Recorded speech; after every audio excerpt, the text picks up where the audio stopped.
নমস্কাৰ আপোনালোক সকলোকে আমাৰ চেনেলটোলৈ স্বাগতম জনাইছো। আজি আমাৰ লগত আছে নাহৰকটীয়াৰ পৰা অহা বিনোদ বুঢ়াগোহাঁই দাদা। তেওঁ নাহৰকটীয়াৰ পৰা আমাৰ ইয়াতে ধূপকাঠিৰ ব্যৱসায়ৰ বিষয়ে জানিবলৈ আহিলে আৰু তেওঁ অলৰেডি ধূপকাঠিৰ ব্যৱসায়টো আগতে কৰি আছিলে আৰু সেই তেওঁ যাৰ পৰা কৰিছিলে তেওঁ পৰা মানে মোটামুটি 10-15 হাজাৰ টকালৈ পিছত তেওঁ বস্তু নিদিয়াৰ কাৰণে তেওঁ শেষত আকৌ গুৱাহাটী আহিবলগীয়া হ'ল। তো এই গোটেই আলোচনাটো আমি ভিডিঅ'টোত কৰিম, গতিকে আপোনালোকেও চাওক যদি আপোনালোকে ব্যৱসায়টো ষ্টাৰ্ট কৰোঁ বুলি ভাবে, কাৰণ আপোনালোকৰ লগতো এনেকুৱা ঘটনা ঘটিব পাৰে। আপোনালোকৰ কষ্টৰ যি পইচা সেইটো কোনোবাই আপোনাৰ পৰা কাঢ়ি নিব পাৰে মিছা প্ৰলোভন দি পেলাই। তো গতিকে ভিডিঅ'টো আৰম্ভণি কৰিছো, শেষলৈকে চাব বুলি আশা থাকিল। তো দাদা নমস্কাৰ জনালো। এতিয়া আপুনি ইমান দূৰৰ পৰা আমাৰ ইয়ালৈ আহিলে, তো তাৰ বিষয়ে প্ৰথম অলপমান মানে কি মইতো প্ৰথম নাজানো, তো গতিকে এতিয়া নজনাত মই আপোনাৰ ইউটিউবটো চাই পিনে মই দেখি পালোঁ যে এইটোতে মোৰ সুবিধা হ'ব, সেইকাৰণে আপোনালোকৰ লগত কণ্টেক্ট কৰি লগালগ মই মানে আহিলোঁ। আৰু মোৰ এনেও সময় তেনেকৈ নাই, মোক খুব জল্দি লাগে মানে। এতিয়া মোৰ বিজনেছটো এইপিনে ডাউন হৈ গৈছে, গতিকে ডাউন হৈ যোৱাৰ কাৰণে মই আহিবলগীয়া হ'ল। এতিয়া মই যেন তেন পইচা পাতি যোগাৰ কৰি আহি এতিয়া এই আপোনালোকৰ পৰা মই বস্তু নিম বুলি আহিছোঁ। এতিয়া আপুনি যে কৈছিলে যে আপুনি আগতে ক'ৰবাৰ পৰা লৈ আছিলে, তো তাতে আপোনাৰ কি অসুবিধা হ'ল যে আপুনি ধৰক আকৌ গুৱাহাটীলৈ আহিবলগীয়া হ'ল? তেওঁলোকে যেতিয়া নেকি প্ৰথমবাৰ ঠিকেই দিলে, ছেকেণ্ড বাৰো ঠিকেই দিলে, 3 নম্বৰ বাৰত মানে অলপ মানে নেগলেক্ট কৰাৰ নিচিনা কৰিছে আৰু মানে দিওঁ নিদিওঁ। তাৰপিছত মই তথাপিও মই টকা 5,000 পঠিয়ালোঁ। পঠিয়াৰ পিছত সেই পইচা দিলোঁ, দি পিনে আকৌ মই তেওঁলোকক মানে সেই পইচা ঘূৰাই দিবলগীয়া। মই পইচা দিয়াখিনি মোৰ মানে পইচা নহয়, তেওঁলোকৰ দিয়াখিনি পইচা, সেনেকুৱা নিচিনা হ'ল। তো সেইটো কাৰণে মই খঙতে মানে আপোনালোকৰ লগত লগ খাবলগীয়া হ'ল। তাৰপিছত আছে ভগৱান, তেওঁলোকে দেখাই দিলে, লগালগ ইউটিউব চেনেল হেৰি কৰিলোঁ, চাৰ্চ কৰি পাই গ'লোঁ, আপোনালোকক পাই গ'লোঁ। এতিয়া ধৰক আমিতো ইমানখিনি আলোচনা কৰিলোৱে, ধৰক আপুনি অলৰেডি ধূপকাঠি ব্যৱসায়টো কৰি আছে। তো এতিয়া ধৰক ইমান দিন ধৰক আপুনি এতিয়া 1.5-2 মাহ আপুনি অলৰেডি কামটো কৰিছে, তো কৰি পেলাই আপোনাৰ এতিয়া ধৰক কেনেকুৱা অনুভৱ হৈছে যে আপুনি কামটো কেনেকৈ আগুৱাই নিব? মোৰতো যিটো ভাবিছোঁ মানে যেনেকৈ মোৰ আগ্ৰহ বা হেৰি কৰিছোঁ, সেইমতে যদি মোৰ আগুৱাই যাম বেছি টাইম নালাগে। মোৰ খুব বিশ্বাস এটা আছে নিজৰ ওপৰত, মই আগবাঢ়িব পাৰিম। এনেও মোৰ এতিয়া অৰ্ডাৰ ভালেমান আছে, এতিয়া 150 বাণ্ডল অৰ্ডাৰ আছে। ইয়াৰ পৰা মানে খালি নিবহে লাগে মোক। মানে দিনটোত মোৰ প্ৰায় মানে 50 বাণ্ডল মোৰ বিকিব হ'ব বুলি মই মানে ধাৰণা কৰিছোঁ। এতিয়া আপুনি আপোনাৰ লোকেল এৰিয়াতে বস্তুখিনি প্ৰথম বিক্ৰী কৰি আছে নে? লোকেলতে মানে মইতো আগবাঢ়িবই পৰা নাই, মালেই নাই। মাল থাকিলে আগবাঢ়িম। মোৰ ডেইলি মানে মিনিমাম মই টাৰ্গেট কৰিছোঁ, মোৰ যদি গাড়ী লৈ ঘূৰিবলৈ হয়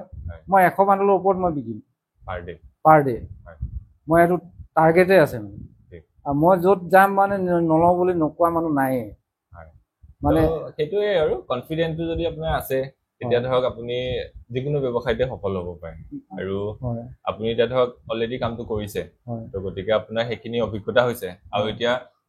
দোকানীবিলাকৰ ৰেছপন্স কেনেকুৱা? তেওঁলোকে ধৰক প্ৰডাক্টটো লোৱাৰ পিছত আপোনাক কেনেকুৱা ফিডবেক দিছে? মইতো প্ৰথমবাৰ কোনোবা এজনে নলয়,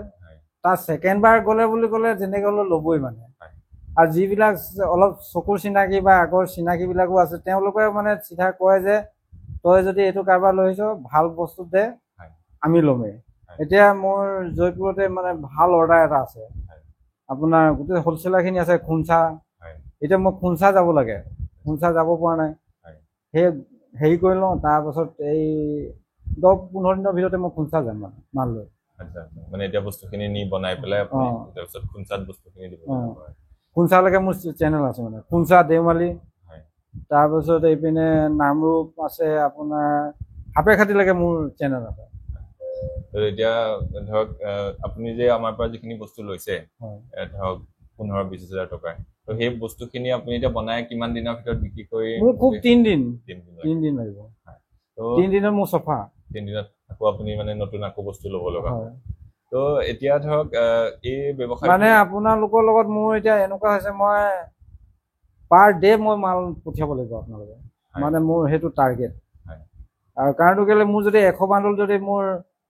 এদিনৰ এতিয়া কাইলৈ যদি মোৰ গৈ পাওঁ লগালগ মোৰ 100 বাণ্ডল যাবই তাৰ পাছত আকৌ মোৰ এপিনে 50 বাণ্ডল অৰ্ডাৰ আছেই আৰু এজনৰ যে 20 বাণ্ডল 70 বাণ্ডল হ'লে এতিয়া মই যদি 200 বাণ্ডল নিছো তো থাকিলে কেই বাণ্ডল আৰু মই কাক বিকিমগে তো মালটো নিবই লাগিব তো এতিয়া ধৰক ইমান এটা যে আপুনি ভাল ৰেছপন্স পাইছে তো ধৰক মানে এতিয়া আপুনি তাৰ ফিউচাৰ প্লেনটো কেনেকা কৰিছে যে নেক্সট আপুনি মেচিন ল'ব বা নিজৰ নামত ব্ৰেণ্ড বনাব বা সেইখিনিত আপুনি কেনেকা কি ভাবিছে মই এতিয়া সেইটো ভবা নাই ইনিচিয়েলি লেভেলত মানে কাৰণটো কেলে সেইটো ভাবিবলৈ সময় আহিলে কৰিম নিশ্চয় মানে এইটো আৰু মোৰ ফালৰ পৰা এটা সাজেশন থাকিল যিহেতু আপুনি কামটো এতিয়া ভালকে আগবাঢ়িছে ধৰক এতিয়া আপুনি কৈছে যে 2-3 দিনত আপুনি আৰু 100-200 বাণ্ডল বিক্ৰী কৰি খতম কৰিব পাৰিব তো এতিয়া লাহে লাহে যেতিয়া আপোনাৰ ব্যৱসায়টো গ্ৰ' হ'ব বাঢ়িব তেতিয়া আপুনি কৰিব কি এই যিটো ধূপৰ পেকেট মানে এই ধূপৰ পেকেটটো মানে পাৰিলে নিজৰ ব্ৰেণ্ডত বনোৱাৰ এটা প্ৰয়াস কৰিব কিয় কাৰণে ক'লো কাৰণ এতিয়া এই ধূপৰ পেকেটবিলাক ধৰক যেতিয়া আপুনি কামটো কৰিব আপোনাৰ মাৰ্কেটখন ডাঙৰ হৈ গৈ থাকিব ধৰক আপুনি আজি নাহৰকটীয়া বা ওচৰে পাজৰে কৰিছে কাইলৈ ধৰক তিনচুকীয়া ডিব্ৰুগড়লৈকেও আপুনি যাব তো তেতিয়া কি হ'ব ধৰক তাৰ ওচৰে পাজৰে যিখিনি সৰু সৰু পাৰ্টিয়ে কাম কৰি আছে তো তেওঁলোকেও ধৰক এনেকুৱা ৰেডিমেড পেকেটবিলাক লৈ কামটো অলৰেডি কৰি আছে তো সেই তেওঁলোকে ধৰক যদি কোৱালিটিটো অলপ ল' কৰি মাৰ্কেটত এই ধূপৰ পেকেটটো ধৰক 60 টকাতে দি আছে কোনোবাই 65 টকাত দি আছে কিন্তু আপুনি যিহেতু ভাল কোৱালিটি বনাইছে দোকানীক ভাল দিছে তো তাৰ কাৰণে আপোনাৰ ৰেছপন্স ভাল আপুনি ধৰক 80-90 টকালৈকে বিক্ৰী কৰিছো বুলি মোক কৈছে তো সেই ৰেটটো তেতিয়া আপুনি নাপাব পাৰে কিন্তু যদি আপুনি নিজৰ এটা ব্ৰেণ্ড লৈ নিজৰ ডিজাইনৰ পেকেট লৈ মাৰ্কেটত যায় তেতিয়া সেই পেকেটটো বেলেগৰ হাতত নাথাকে অকল আপোনাৰ তাতে আছে আৰু তেতিয়া আপুনি নিজৰ সেইখিনি কাৰণে মই চিন্তা কৰিছো মানে সেইটো আহকচোন টাইম আহিলে আপুনি সেইখিনি কৰি ল'ব আৰু সেইখিনি গোটেই সুবিধাখিনি আমি আপোনাক কৰি দিম সেইখিনিতো আপোনালোকে আছে সেইখিনি আপোনালোকে কৰি দিব তাৰপাছত এই গতিকে আশা কৰোঁ সেইখিনি আগবাঢ়ি যাব পাৰিম বুলি তো আমি এই ভিডিঅ'টোত এইখিনি এটা চমু ডিছকাশ্যন কৰিলোঁ আৰু দাদাই 1.5-2 মাহৰ আগতে আৰম্ভণি কৰা ব্যৱসায়টোত ইমানখিনি কনফিডেন্ট তেওঁ পাইছে কাষ্টমাৰৰ সঁহাৰি পাইছে তাৰ মূলতে তেওঁৰ নিজৰ ওপৰত থকা আত্মবিশ্বাস আৰু তেওঁৰ যি মাৰ্কেটিং পলিচি কাৰণ তেওঁ কেতিয়াও হাৰ মনা বিধৰ মানুহ নহয় তেওঁ প্ৰত্যেকজন দোকানীৰ লগতে বস্তুখিনি বিক্ৰী কৰা ট্ৰাই কৰে প্ৰথমবাৰ নল'লেও তেওঁ সেইটো আকৌ নেক্সট মানে সেই দোকানীজনৰ ওচৰত গৈ এপ্ৰ'চ কৰে যাতে তেওঁ নেক্সট বাৰ দিব পাৰে তো সেই মনোবলটো নাথাকিলে ব্যৱসায়টোত সফল হোৱাটো একদমেই মানে কঠিন হৈ পৰে গতিকে নতুন এজন মানুহে যদি ব্যৱসায়টো আৰম্ভণি কৰে তো আপুনি তেওঁক কি সাজেশ্যন দিব যে তেওঁ কেনেকৈ আৰম্ভণি কৰিলে কেনেকৈ আগবাঢ়িলে তেওঁ সফল হ'ব পাৰিব মই সেইখিনি ইমান ক'ব নাজানিম হ'লেও আপোনাৰ থুলমূল অভিজ্ঞতাৰ পৰা আপুনি নিজে যেতিয়া ব্যৱসায়টো আৰম্ভণি কৰিছিলে তো আপুনি কি ষ্টেপ লৈছিলে যে আপুনি আজি পৰ্যায় পাইছে যে আপুনি ডেইলি 100 বাণ্ডল বা 200 মই প্ৰথমতে ভাবিছিলো সহজতে হ'ব বুলি গাঁৱে গাঁৱে ঘূৰি মানুহৰ ঘৰত যাম বোলো মোচাইল আছে তাৰপাছত চিন্তা কৰিলোঁ গাঁৱত ঘূৰাতকৈ তাৰপিছত আমাৰ বাইদেউ এগৰাকীক দিছিলোঁ তাৰপিছত বাইদেউ দিলে তেনেকৈ ব্ৰেইনবিলাক ভাল নহয় যে এতিয়া চেণ্ট ভাল নাই তাৰপিছত ক'লে ঠিক আছে তাৰপিছত মই দোকানীৰ লগত কথা পাতিলোঁ দোকানীবিলাকে কৈছে 2 বাণ্ডল 3 বাণ্ডল তেনেকৈ ল'লে 70 টকাত মই 2 বাণ্ডল 3 বাণ্ডলকৈ দি যাওঁ তেনেকৈ সিহঁতৰ প্ৰফিট আছে তাৰপৰা তেনেকৈ ল'লে চবেই তাৰপৰা এই লাষ্টৰ ট্ৰিপটোৰ মানে যিখিনি মাল দিলোঁ সেইখিনিতে অলপমান টাঙন এটা খালোঁ সেইখিনিত লগালগ মই বৰডুবিত পঠিয়াই দিলোঁ এতিয়া বৰডুবিত মোৰ প্ৰায় সাপ্তাহিকটো আছেই তাৰপৰা মানে সপ্তাহত 400 বাণ্ডল মোৰ যাবগৈ তাত মানে সপ্তাহত 400 বাণ্ডল গ'লে মাহত 400 তো তেতিয়াহ'লে ধৰক এটা আৰু যাবই বেছি যাব মই মানে কণ্টেক্ট কৰাই নাই বৰডুবিত আচ্ছা সেইদিনাখন ল'ৰাটোৱে কৈছে যে গোহাঁইদা বোলে আপুনি ইমান দেৰিকৈ কেলৈ মই বেলেগৰ পৰা 500 বাণ্ডল লৈ ল'লোঁ বোলে তাৰপিছত মই আকৌ 50 বাণ্ডল দিলোঁ তথাপি কৈছে নলওঁ বুলি নাই কোৱা এতিয়া মই লাজতে মোক ফোন নাই কোৱা তাক বস্তু দিব পৰা নাই আৰু সি ইমানটো কৈছে কি মাল দিছে আপুনি 50 বাণ্ডল কমচে কম সৰহকৈ দিয়ক আৰু তো আৰু তাতে এইটো ছিজন হৈ গ'ল ব'লবমৰ আৰু এনেও তাৰ মানে বহুত মাল লাগে তাৰ তো সেইটো এটা ইম্পৰ্টেণ্ট বস্তু যে ব্যৱসায়টো যেতিয়া আৰম্ভণি কৰা যায় তো কম পইচাৰ পৰা আমি আৰম্ভণি কৰোঁ কিন্তু যেতিয়া ব্যৱসায়টো লাহে লাহে ডাঙৰ হয় তেতিয়াহ'লে আমি আমাৰ ষ্টক কৰাৰ যিটো কেপাচিটি ধৰক প্ৰথম আপুনি 200 বাণ্ডল লৈ ষ্টাৰ্ট কৰিলে কিন্তু যেতিয়া আপোনাৰ হাতত ধৰক 50খন দোকান হৈ গ'ল তেওঁলোকক যেতিয়া আপুনি 10 বাণ্ডলকেও দিব লাগিব আপোনাক 500 বাণ্ডল লাগে তো আপোনাৰ হাতত তেতিয়া মানে সেই পৰ্যায়টো যদি আপুনি পায় তেতিয়া আপোনাৰ হাতত কম হ'লেও মানে ঘৰত দোকানক বাদ দিলেও ঘৰত আপোনাৰ 500 বাণ্ডল ষ্টক থাকিব যাতে এই 500 বাণ্ডলটো আপুনি বনাই মাৰ্কেটত দি আহিলে আৰু আপুনি 500 বাণ্ডল ঘৰটো আছে যাতে আকৌ আপুনি বাকি বস্তু আনি মেলি বনাই ৰেডি কৰালৈকেতো আকৌ আপুনি অৰ্ডাৰ পাই যাব তো এই মাজত যদি গেপটো পৰি যায় তেতিয়া কি প্ৰব্লেম হয় ধৰক এতিয়া আপুনি এখন দোকানৰ লগত কথা পাতিলে তেওঁ আপোনাক ক'লে যে মোক 500 বাণ্ডল লাগে বা 100 বাণ্ডলে লাগে এতিয়া আপোনাৰ তাত ধৰক মালটো নাই আজি নথকাৰ কাৰণে কি হ'ব তেওঁকটো লাগে তেওঁ ধৰক বেলেগ এজনৰ পৰা ল'ব পাৰে তো সেইকাৰণে কি কৰিব এতিয়া ধৰক আপোনাৰ যেহেতু আৰম্ভণিৰ ষ্টেজ ধৰক 1-1.5 মাহ 2 মাহ হৈছে তো আপুনি ধৰক আৰু 2-3 মাহ যোৱাৰ পাছত আপুনি নিজৰ যি ষ্টক মানে আপুনি ঘৰত বনাই মানে মাৰ্কেটত লাগ বুলিলে দিব পৰাকে এটলিষ্ট 200-300 বাণ্ডল এটা ষ্টকত ৰাখিব যাতে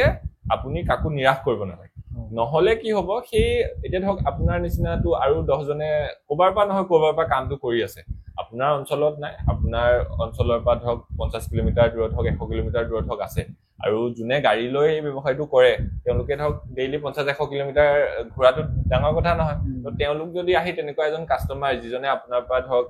মাহত 400-500 বাণ্ডল ল'ব তো তেনেকুৱা এজন কাষ্টমাৰক যদি বস্তুখিনি দি থৈ গুচি যায় তেতিয়াহ'লে আকৌ তেওঁৰ ৰিলেশ্যনটো তেওঁৰ লগত বনি যাব তো আকৌ আপোনাৰ অসুবিধা হ'ব তেওঁ আকৌ এপ্ৰ'চ হ'লে এতিয়া সেইটোৱে তো সেইকাৰণে এইটো একদম গুৰুত্বপূৰ্ণ কথা আপুনি যিমান পাৰে প্ৰডাক্টটো ষ্টক মেইনটেইন কৰাটো চেষ্টা কৰিব কাৰণ প্ৰডাক্টৰ বিজনেছটোত বহুতে এই কাৰণেও ঘাটি খায় কাৰণ তেওঁলোকে প্ৰথম আৰম্ভণি ঠিকেই কৰে মাৰ্কেটত দিয়ে দোকানীও লয় কিন্তু যেতিয়া সময়ত তেওঁক বিচাৰে যে মই যদি আপোনাক আজি বিচাৰিছো যে মোক 200 বাণ্ডল এটা লাগে আপুনি যদি নোৱাৰো বুলি কয় বা আজিৰ পৰা 3-4 দিন পিছত দিম বুলি কয় তেতিয়া কি হৈ যায় সেই কাষ্টমাৰজনে মানে নিজৰ ফুলফিলটো কৰিবৰ কাৰণে আকৌ বেলেগ কাৰোবাৰ পৰা সেই বস্তুটো লৈ লয় তো গতিকে সেইটো গতিকে সেইখিনি আপুনি চাব আৰু আপোনালে শুভেচ্ছা থাকিল আপুনি কামটোত আগবাঢ়ি যাওক আৰু যিকোনো অসুবিধা হলে আপুনি আমাৰ লগত যোগাযোগ কৰিব মানে এতিয়াতো আপোনালোকৰ লগত যোগাযোগ থবই লাগিব কাৰণ তো কেলে নেজানিলে পুতকে ফোন কৰিব লাগিব যে কেনেকৈ কি কৰিব লাগিব আৰু আপোনাৰ আমাৰ যিসকল দৰ্শকে ভিডিঅ'টো চাই আছে যদি আপোনালোক নাহৰকটীয়া বা তাৰ ওচৰ পাজৰ আপোনালোকৰ যদি ঘৰত দোকান আছে যদি আপোনালোকেও বিনোদ দাৰ পৰা ধূপকাঠিৰ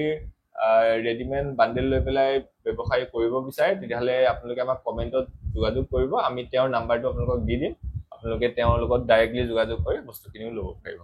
তো আজিলৈ ইমানেই ভিডিঅ'টো যদি চাই ভাল পালে লাইক কৰিব শ্বেয়াৰ কৰিব আৰু চেনেলটো ছাবস্ক্ৰাইব কৰি বেল আইকনটো দবাবলৈ নাপাহৰিব ধন্যবাদ